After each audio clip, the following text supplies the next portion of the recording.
everybody, I'm Chris. I'm Adrian. And I'm Jimmy. Hey, welcome to Worldview Finder. And we are talking about Christian art today. We're talking about Peter, Pan and Wendy, our favorite. And our phones. We have a Florida foible, our yes. phones, games, lots of stuff. Phone games, all that stuff. Phone games. But first, I want to talk about Christian art versus art made by Christians. So one of our friend of the show, you can leave comments on our YouTube thing, on our Spotify. I think there's Can you leave comments on this? I think, I don't know, on YouTube, our Instagram, worldview.finder. All those things to contact us. And so Luke Helm, fan of the show. I said his last name, so don't spam him. We'll bleep it. But no, but he because we talked a couple weeks ago about Christian art, how sometimes it's not great. But he's like, well, what's the difference between like art made by Christians and Christian art? And I was like, oh, that's a good question. So I was thinking about that because like growing up, I listened to like all Christian music. Like that was, and Andrew Lloyd Webber show tunes. As we've previously discussed. Yeah. Twilight Express. I don't know why that one pops in my head, but he's a guy that did Phantom of the Opera and all that fun stuff. But yeah, so besides like Broadway show tunes, I like almost everything I listened to was Christian music. And so did you was that something you grew up listening? Growing up, no, I was into 2000s hip hop for a long time. Not Christian. Okay. Not Christian. 2000. Well, I'm trying to think when Christian hip hop like actually became good. It didn't. No, it did. Wow. That's hot take. Lecrae and like some John people, Rubin. John Rubin, I still love John Rubin. He's great. Rubin. But yeah, so you were in the early 2000s hip hop. Yep. So that was before I got saved. And then I listened to more just Christian contemporary music, just all kinds of that. And then now I'll listen to some Christian rap and then some music I can just kind of get hyped or dance to if I'm like at the gym. Yeah. Oh, I forgot to say this last time, but just because we talk about something doesn't mean we endorse it. It's true. Go listen to episode 1. Yep. Episode 1 talks about that. So, but with you, like, did you always like Christian music? Because that was I mean, my first album was Tarzan. Sorry. Oh, great. Let's cut that out. My first album. Cut that out. Leave it in. There's no editing in this thing. All right. Trey, cut this out. My first album was Tarzan. My first CD. I love that movie. You know, Phil Collins. Tarzan. Oh, it's a different Tarzan. No. The Disney one. Oh, okay. Yeah, okay. Phil Collins. Phil Collins wrote the song. I didn't know what that so was. good. But anyway, no, I just listened to basically whatever you listened to, which was we're like, hey, Five Iron Frenzy. The Bleach, you know, all those. Oh, Bleach. Yeah. Man. So it was like Christian punk rock. Yeah, I grew up in the era when Christian music was ska. actually good. Now Christian music is not good nowadays, like, unfortunately. I feel like it...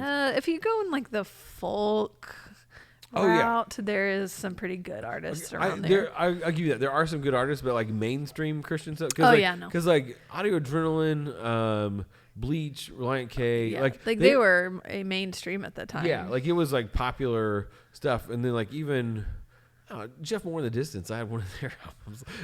But like Steve Curtis Chapman, they were making stuff that was like it felt like they were like actually creating stuff that was good. Like DC Talk, like they were real big and all that stuff. I mean, there's some like Maverick City and things like that. There's like some pretty good. Yeah, but Maverick City, like if you played me a Maverick City song, a Elevation Worship, Bethel, and like any of those three, and even Hillsong stuff, I wouldn't be able to tell you the difference between them. So Maverick City's like a choir, so that's like bringing it back. Let's bring some Kanye Sunday service. And yeah, see if that back when Kanye was normal. That's true. Well, I wouldn't say. Oh my gosh. Okay.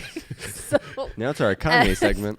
At Thanksgiving, our oldest brother Nathan was playing the Kanye album in his house, the Jesus is King one, and my niece was like, "What is this?" And my sister-in-law was like, "This is your daddy's Jesus music." And I was like, "Oh gosh."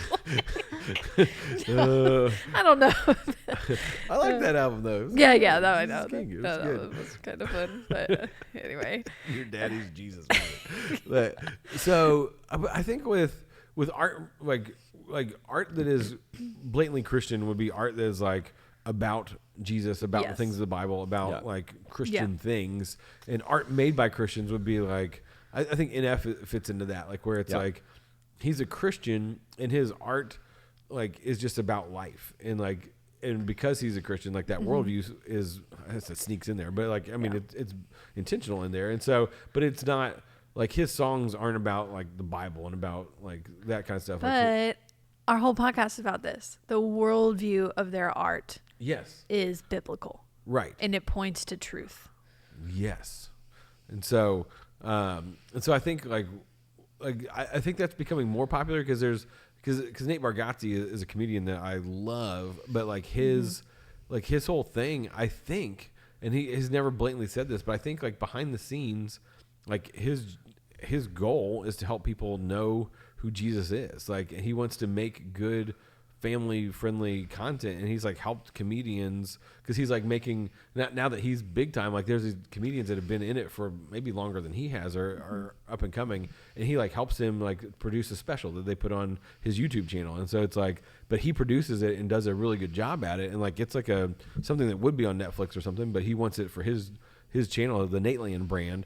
But the guys on the podcast, like they'll talk about the Bible. They'll talk about like the thing. Like one guy's a Catholic, one guy is a crazy conspiracy theorist guy, but like knows the Bible really well. Like it's funny. And then another guy's like been a Christian a really long time, and so is Nate. And they'll talk about their faith some, but it's not like he doesn't do Christian comedy. But like his comedy, like even. Like his last special, Hello World on Amazon, which was a great special. We should do a comedy episode one time. But he talks about like growing up. He's like, my parents became Christian like when everybody was the most Christian, like in the the early and late 90s, and he's like, man. So he talks about like how certain words he won't say that like he feels like are cuss words that it's like I won't even say that word, and my sister's saying it all the time because she was younger and all this stuff, and he's like, but he like kind of brings that in like, hey, this is what I do, like this is who I am, and he'll talk about going to church and stuff like that, and so it's just interesting but like his stuff. Like you wouldn't call him a Christian comic. I think right. I think he got labeled that one time. It was funny. It was like Fox News like the most popular Christian comic, and he's like, that's not like he doesn't. His content isn't Christian. Well, I do think what's interesting is a lot of Christians who want to make genuinely good art rather than just Christian art. I think a lot of times they do kind of bury that fact, or they don't promote themselves as Christian artists. Yeah. And I think one of the reasons that is because as soon as you label someone a Christian artist, you automatically think, okay, they're in this subpar category. Right. It's not as good as the mainstream stuff. Right. Or biases are already built in, so people don't want to engage with that. Yeah. Because, I mean, even the music that I like listened to growing up, I was like, I thought this was really good music. And then people are like, wow, that's Christian music. And so it's not good. And you're like, but then you like show them somebody like NF or show them Five Iron Frenzy Ska's coming back. No, but like, they're like, oh, this is actually good music because like ska was like good back in the day. It still is in my heart. Good. I love ska. I know. I have no idea what you're saying. Ska. It's like it's like punk rock, but with like saxophones and trombones. Trumpets. It's like trumpets. It's like a mixture of big band with like punk rock. I'll play some stuff for you. Okay. Yeah. Good stuff. Okay, so let's talk favorites. Favorite artists that are Christians and Christian artists. Okay. I'll go with mine. Yeah. So mine are actually like artists. Artistes. In the So actually, I'll talk about this more later. But I went to the Q conference, which is now Think. With a Q. THINQ. Yeah, in That's Nashville. weird. Wasn't that like the brand of light bulbs for I don't know. smart bulbs? I don't know. Leave it down in the But comments. it's about like thinking creatively, having good conversations, having wise conversations, that kind of thing. So there's a wide range of people that speak. They get 9 or 18 minutes, so it's like kind of a bunch of TED Talk type of things. But one of them was a calligraphist, and he is one of 9 master calligraphers in the world. And so I'd actually... What was his name? Jake Weedman. Okay, I don't know him. You know all 9 I might know one. You might know one, and it's not... I went to college with him. Really? I don't know if he's a master calligrapher, but he was good. He was pretty good at it. pretty good. Are you sure you don't know? He had a thing at Cedarville anyway. I don't know. There's Mr. Weedman. Okay, but I denied him anyway, twice. so I actually took a breakout class from him where he talked about calligraphy and the history of it. I just imagine him drawing like a curly Q mustache on people. He's like, I'm gonna do face painting with calligraphy. I don't know if that's calligraphy. No, he was Sorry. like, Okay. no, he had like the board and he was drawing, like doing calligraphy, and you could see it up on the screen kind of thing. And it was incredible. But he was talking about like he had us start by just making ovals, and he talks about how the written language, there's like I don't know how many versions of calligraphy, but he talked about how all of them had something to do with nature, and they were like essentially pointing to God. And so he sees his art as like this very sacred practice. And so I was looking at, I started following him on Instagram and stuff, and he like writes out hymns and all this. It is incredible. So like him. And again, on Instagram, Scott the Painter. He's a graphic designer. Not a painter? No, not a painter. Shouldn't it be Scott the graphic designer? Scott the Painter is a designer. He started out as painting, but he's very Christian art, but it's extremely thought-provoking and cool, and it makes me think about my faith in a different way. Yeah. Wow, calligraphy. Yeah. Isn't that crazy? Yeah, I would have never thought, It's all based on nature. But how does one become a master calligraphist? Oh, there's Just do it 30 years. Tests, and he told us his final test is you have to write your own certificate of graduation, and in front of this like panel that watches you do it, and you have like, if you mess up, you have one more chance, and then if you don't, you have to start the whole schooling program all over again. Oh man, It's just crazy. The calligraphy world is cutthroat. Well, that's what I was like, there's only 9. That's He's true. one of them. So, yeah. I spelled my name wrong. His mentor was the calligrapher penman for the White House, because that writing those big crazy documents and stuff. Anyways, he wrote the Declaration. He did. He was a master calligrapher. That's crazy. Man, mine are dumb. What are they? No, because I don't know. Maybe Nate Bargatze, because I feel like He is a artist who's a Christian. Okay, we're doing Christian artist right now. Oh, sorry. Oh, I thought I didn't do my artist who is a Christian. Oh, I thought that was Scott the Painter. No, Yeah, you did. both of them are like blatantly Christian. So artists. calligraphy guy, he only writes Christian things. guy. Well, I don't know. Probably See? not, but he does like hymns and stuff. Okay. Well, I would say like Jesus. Tolkien is probably my favorite Bible. Okay. Christian writer. Okay. That's Like he's a Christian, but not like writes Christian things. right. Oh. Now I'm confused. Okay. So just say your two. Like NF. I think NF. NF is your favorite. Yeah, NF. Well, Nate Bargatze, but I don't even like. That's the thing about Nate, because I don't even like put him in that category. But he is a So Christian. he's an artist and he's a Christian. That's what I'm Yeah. saying. That's what we're talking about. Yeah. So Nate Bargatze and Nate Feuerstein. That's what NF Just stands like for. your Feuerstein. Nates. The double Nates. Nate squared. So yeah, I like those guys. Favorite artist who's a Christian though. Only thing on that. No, favorite Christian artist. Yeah, that one. Let me think. Okay, about it. so I'll say mine because so me and my wife recently had watched The Chosen, and that was very You said Christian. you had to. No. We recently started Oh, okay. watching. So we recently started watching The Chosen, and that is very much Christian art, but it's also done in it's the storytelling is really good. The cinematography, it's really well produced. So it doesn't seem, because I've seen like His Only Son was a Christian movie. Not recommend. It was terrible. Hated it. We talked about that. I'm still- I don't know what episode. still But angry about it. Episodes ago. I don't know. It was on one of the episodes. But this Christian art was actually really well produced, so that would be mine for the Christian artist. Okay. Angel Studios. Angel Studios.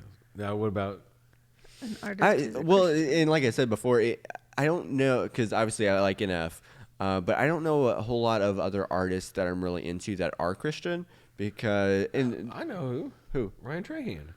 Oh, that's true. Okay, so that would be mine. But he's Who's that? recently Christian. So he's a YouTuber that does a lot of these fun kind of... He's the guy who delivered a penny to Mr. Beast and did like living off a penny challenge for a month. Oh, okay, yeah. Yeah, so probably my favorite YouTuber, and he's a Christian now, so thank you, Chris. Yeah, you're welcome. Cool. See, because my always go-to is Five Iron Frenzy, but like I haven't really listened to them for a long time, and they've kind of... They have Christian, like they talk about God and stuff in their lyrics. Yeah. Yeah, so it'd be his favorite Christian artist. Because I did my favorite artist who's a Christian, but yeah, a Christian artist. I don't know. Brian Trahan. Yeah, right. Just steal mine. Well, you got music, you got books. I mean, I remember you being into like Ted Dekker. Ooh, Ted Dekker. But see, like a lot of stuff I haven't. I don't know. Because I surround myself with Christian culture so much. I'm like, I don't know who my favorite is by this. And I don't even know the guy's name, so that's not a good one. But you like him so much, you don't. No, but I read a book, Death to Deconstruction, and the author of that was like his whole thing was really good. He's also the lead singer for Showbread, but like his stuff is blatantly Christian, but like really good. Like the way he like views life in the world and all that stuff. So I like that book. Cool. But I don't know. Just deconstruction. Let's move on. Oh yeah. Okay. Peter Pan and Wendy. You want to talk about? Yeah. So Peter Pan and Wendy just came out on Disney Plus. Came out on the 28th. So we're big Peter Pan fans in our house, so we watched it last night. Okay. So my first thing is like Peter Pan. All the remakes tend to not do well because they try to make backstory. Whereas like no one cares. Yeah, Peter Pan is just a very classic, just like adventure story. Yeah. Does it have some pretty like racially inappropriate things with the Indians? Yes. Okay. Native Americans. Yeah, exactly. Please. They're growing up on Peter Pan has made me this way. No, but when you try to give context to Captain Hook, why he is the way he is, and all that, I think that's kind of where it fails. And it becomes not necessarily a kid's story anymore. And those things like my son just kind of glossed over. And I think it kind of became boring to him. But the movie is very beautifully, like visually stunning type of thing. But I had a quote that I wanted to read you guys. Because this to me is like the whole worldview of the thing. So Captain Hook, before he grew up, was best friends with Peter Pan. That's this kind of concept in this. I like that backstory. Okay, well, see? All right. Now I want it. So, but he missed his mom, so Peter Pan banished him to go look for his mom, and then he grew up while he was gone. Oh, my goodness. So Wendy said, she's talking to Captain Hook, and she says, why come back at all if Peter hurt you? And he said, because he was my friend, and I'd been happy here. And she said, you could be happy again. And he said, no, my time for joy is lost. Everything I could have been has been reduced to this. And then he shows her his hook and he says, this is what growing up looks like. And she said, no, this is what it looks like when you grow up wrong.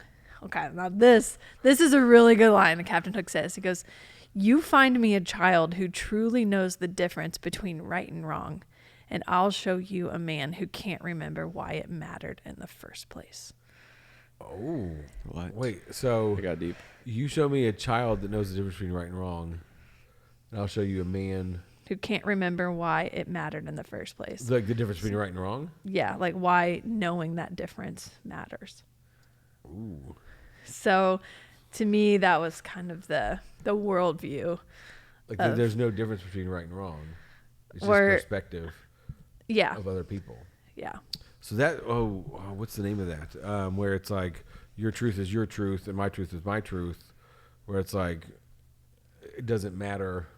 Everything's subjective. Yeah, everything's subjective. Like you can believe what you believe and I can believe what I believe, but this is how I grew up. And so my life is different than yours. And so don't push your worldview on me because this is me. I don't know if it's necessarily that. But I think what he's saying is like, if you find me a child who knows the difference between right and wrong, I'll show you a man like himself. Yeah. Of why it mattered. Because like if Peter Pan knows the difference, but he's supposed to be the good guy, if he knows the difference between right and wrong, like it didn't matter to him because he still hurt Hook. Do you think? Yeah. So he's saying kids do know the difference between right and wrong? Well, I don't know. He's just he truly knows. Oh, what's happening? I think he's saying no, but like the kids don't know the difference. That truly know the difference because Peter Pan had the ability to hurt him. Okay, so but I like that line that she said that's the product of growing up wrong. Yeah. Because that's the thing. Like we don't want to be told we're wrong. And she's like, no, you had. Like there were some bad things that happened to you. He's like, no, like you, and he tries to brush it off of like, you can't tell me what I did is wrong. And so, I mean, that's our society. It's like you can't you can't say like, no, that's wrong, or that doesn't line up with life in general. Like, no, this is how I want to live. Right. So, and that's what they make Peter Pan and Hook very morally gray, which is again, I think a worldview that our society has is that. Yeah. And definitely pushing in basically every sense of media is like everyone is morally gray. So it's the choices you make that make you good or bad. Yeah, and that the series of unfortunate events. I don't know. Did you ever read those? No, unless they had the audiobook. Yeah, I read some of them. Okay, so because in the end, that was a spoiler for the whole thing. So just all right. Spoiler, but they try to make the bad guy kind of not so bad towards the end. You're like, oh, and like this was his motivation, and then like the kids, like they have to do some bad things to make right. Like so, does the ends justify the means? And so it's kind of that. Like it's like you've liked these characters and you've disliked this character, but you're like, oh, they're trying to make it. And I didn't like that series because of that, because you're like, oh, so interesting. So I did hear an interesting quote that kind of goes along with that. It said, "You can't hate someone who you fully understand." And so even if we're talking about, the stereotypical villains in a movie, it's like if you do see or even just people in life, it's like this person's just terrible. But I think in a lot of situations, if you were that person and you went through what they went through and you were in the environment that they were in that environment, there's a good chance that you would be doing the same things that they are. You make those same choices. Exactly. So you can't get on your moral high horse and be like, well, I'm just better than this person. I would never do that. They're just a terrible person, and they're just doing it because they're a terrible person. But, I mean, a lot of the terrible people, it's because of the terrible things that they've gone through have kind of made them into the person that they are. And if you fully understand that, you're like, well, I can't hate them for that.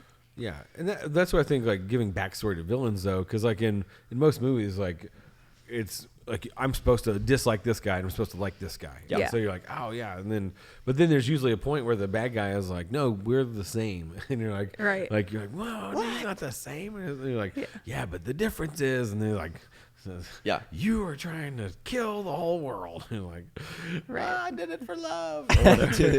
So, but... It's like Bowser in the Mario movie. It's like but he just wants to have love. That's why he does it. Oh man. But yeah, but that, I mean, I feel more and more movies are going towards that route of like this isn't necessarily the bad guy anymore. It's like, oh, I have to. They're sympathetic. Well, that's what I thought about the new Joker movie. It's like because you have Batman and Joker, but then you have like kind of Joker's backstory. Yeah, I didn't actually watch it, but. And then Cruella DeVille, they have hers, and I think they're doing a lot of those backstories, and you're just kind of like, sometimes they're tiring though, because you're like, I just want to kind of see representation of just like this person is bad because they're bad. I think we like those stories as humans, and so sometimes that's why I think some of the Peter Pan movies aren't doing so well, because part of the joy of Peter Pan was that Captain Hook is just like, he's a mean guy. He's a bad guy, but he's also really silly and flamboyant and all this stuff. Yeah. And you're just like, I love to see him being chased by a silly crocodile and like Hook. Everyone. So good. Because Hook, I mean, does that. Like, it makes him like kind of crazy. Yeah. And so Smee. Right. So you just kind of, you enjoy that like whimsy and stuff. And so when you try to bog certain things down with the heavy backstories, then that doesn't become fun anymore. I don't know what that says about me or whatever. But. And the Cruella DeVille, like, I actually liked that movie because it, like, at the end, it shows that like she's not a nice person. Like yes, like you understand why she made those choices, but it's like no, but she came to a wrong conclusion. Sure. And so, but you grew up wrong. That's what Wendy's like, saying. Yeah, and so it's like you came to a wrong conclusion based on what you thought you needed to do. Yep. And so I like that movie because people are like, oh, it glorifies the bad guy. I was like, not really. Like at the end, like her friends don't really like her, but she's like, you're gonna do this, and they're like, I liked it better when you were this way or whatever. And so you kind of like see her demise. Well, and I think it's important what we've talked about with the worldview is if you don't know whether the worldview that they're portraying is necessarily good or bad, like play it out. And so it's like Cruella might seem cool or like, ooh, I like her now. Cruella. She's sympathetic. It's like, but play out that her living in that worldview further and see. She becomes a puppy murderer. Yeah. Then you see that it's not sustainable and it's not a truthful worldview. So, hey. And with that, what's our next segment? It's time for Florida Foibles. All right. So this was a little bit ago. This was in April. Less than a week left to legally block bats from your Florida home before maternity season. What does that even mean? So illegal in Florida to kill or harm bats. Here's what you need to do instead. And so it's the article about how to bat-proof your home because the start of bat maternity season. Once they get in your house, you cannot remove them. What? Yeah. You can't remove them? During this season. So once April 15th hit, so sorry, Floridians, if you're listening, like you had, and there's bats in your house. You had your chance. Yeah. So because they're going to have babies? Yeah. In your so house. The last day that you can legally exclude, remove, and block bats that are roosting in your home or building was April 15th. So like right around tax day. I know, that's what I said. There's bat day. Bats and and taxes. Tax day, bat day. There's two certain things in Florida: bats and taxes.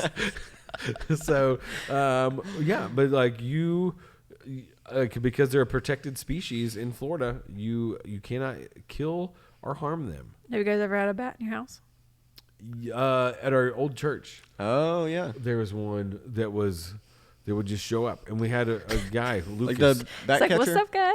we would call Lucas, the bat guy. and he would like take care of it. Yeah, we called. Yes, we had one. We thought we had one here, and I called him. I was like, "Hey, how do you get rid of bats?" And he's like, "Hey, you just take a broom and knock them into a box." Step 1: see if it's before April 15th. Yeah. What's the date? Yeah, and so. Oh my goodness. So you can't.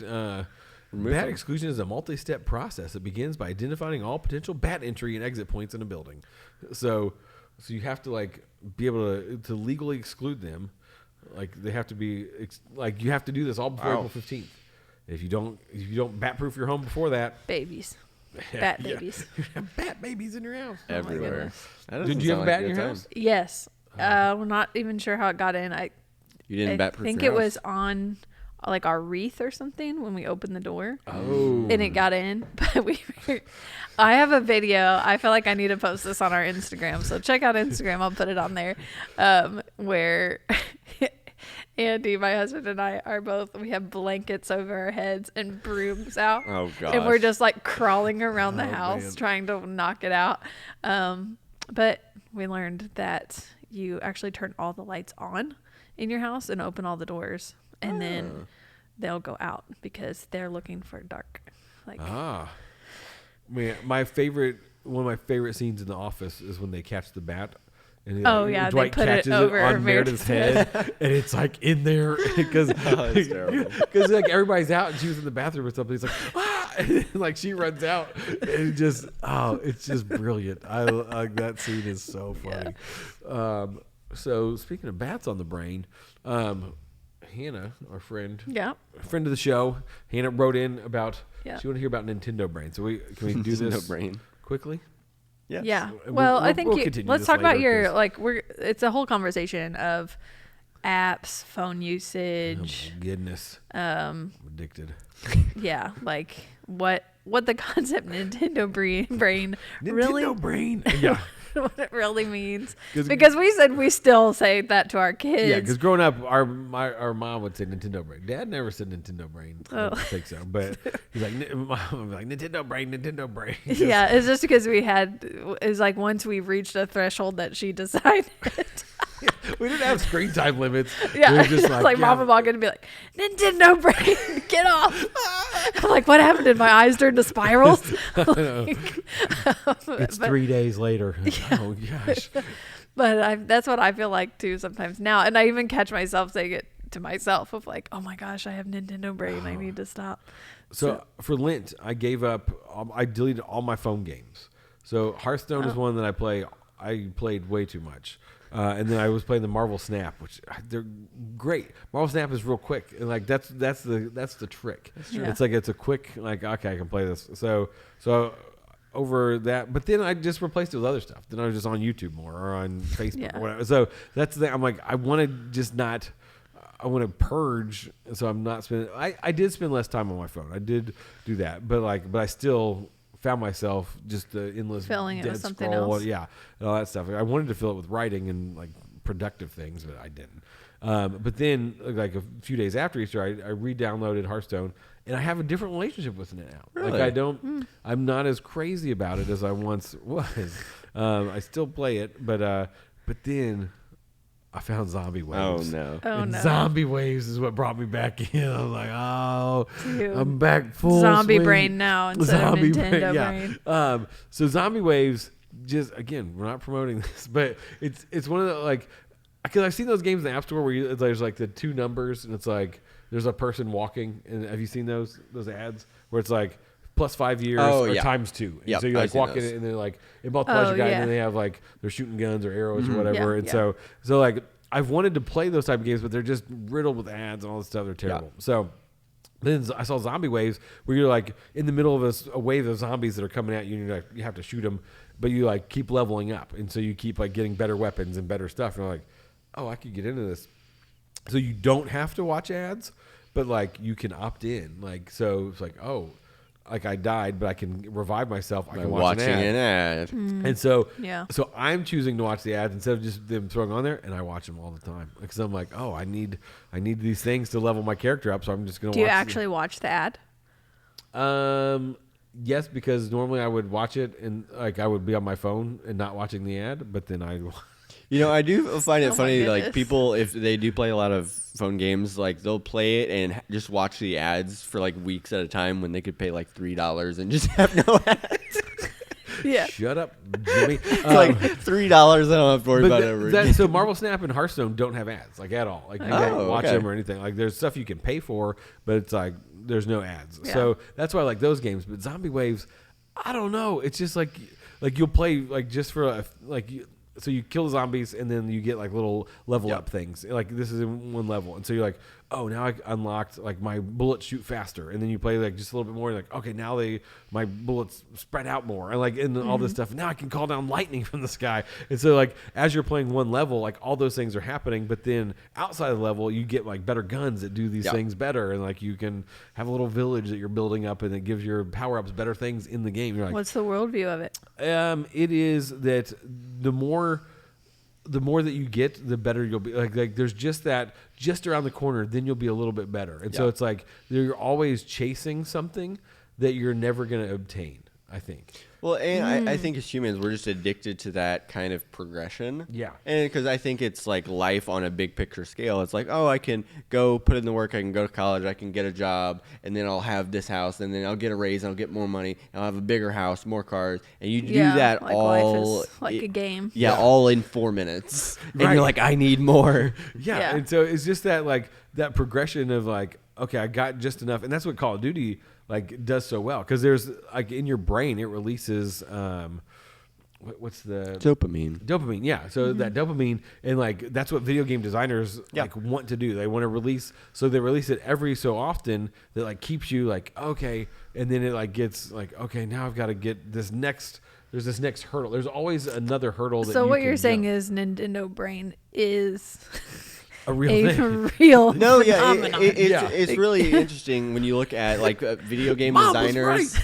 Mom was so prophetic. Because they understand the human brain so well, they can design these games and gamify these designs so much where you are like addicted to it. And they know how to keep you playing for extended periods of time. And in the productivity world, I've heard of people taking the same kind of principles from video games and then applying those to everyday things that you have to do. Yeah. To seeing those like visible results, seeing that progression, that feedback loop, and there's a bunch of different kind of gamify elements that you can actually use in your own life to make your own life more enjoyable.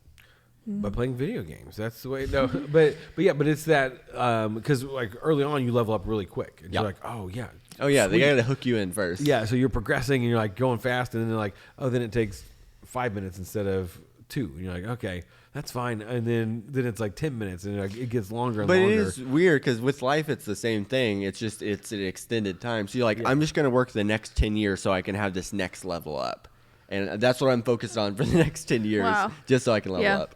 There was a great YouTube video. I think it was YouTube. Like it was like life is a video game. Oh yeah, it's like, probably one of the guys I was. Yeah, he's in kind of the productivity or self-improvement niche. He's like, yeah, for the first 18 years, it's kind of, and then he's like, then you level up at 18, and then you can do like, because it talks about like you level up at certain levels. Like 16, you get you open the car perk, and then you can drive like, and then you can go further in your journey and stuff. And it's like then at 18, then you get the power to do this and this and stuff. He's like at 21, then you can unlock these things, and you're like, oh, that's really interesting. Yeah, just gamified it. Okay, so at the Q conference, again, there was another speaker who gamified free time. Free time. Like the opposite of screen time. So his company invented one of those boxes. I'm not sure if you've heard of those, where you put your phone in and it charges while it's in there. Is it locked? It's not locked, but it triggers an app that when you're done and you take your phone out of the box, it says like this phone was in the box, like let's say 17 minutes. Yeah. And then it has a whole bunch of things that you check off, like what you did in that time. And then it kind of gamifies like what you did with your free time. So the incentives are like, oh, you leveled up because you spent like breakfast time with your child. And so it's like, yeah. Like you spent 17 minutes with your kid. Like, look what would happen if you spent 17 minutes eating breakfast with your kid every morning instead of being on your phone or whatever. And it shows you like what your life would, how it would progress if you spent that much time every day, like, you know. And so it like gives you all these perspectives. So it's really like you're playing the game when your phone is in your box, but then you get to like see all your rewards once you take it out. And so I just thought that was a super interesting concept because it's making like enjoying life without your phone really what you should. And I'm like, doesn't it kind of stink? Like in our society, we have to make like spending time with your kid like. You got to gamify it. Yeah, like a reward or like. I need some instant gratification. Look what I did. Like, let's celebrate that I spent 17 minutes with my child. I just give myself a chocolate bar if I do something like that. I have a friend that has an app that like it grows trees. Hey, that's what I was about to say. I saw that where if you leave it alone, it will grow, and then once you stop it, then the tree stops growing. Oh, yeah, damn. Oh, but does it kill the tree? That's what I was wondering in my head. If it kills it, I think you can set the timer for like an hour. Yeah, and then if you get on your phone, your tree dies. Okay. So it's like you're trying to get into deep work and just focus for an hour. So you gotta make sure the tree doesn't die. And it's like a little garden and stuff that grows on your phone, and you're like, oh. Yeah, so it's like people know that we're addicted to our phones and that we really, really need to do something about it. So they're creating things on your phone like zombie waves.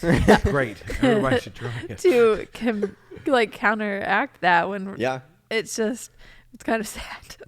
It's that Nintendo brain because we get addicted to it, and it's like, oh, because I have instant access to everything, like everybody's family albums and like what they're doing and true relationship, what they had for breakfast with their kid. He made waffles that look like Mickey Mouse. It's pancakes. So have you guys ever tried to delete like social media, or is that? Nope. I am for it.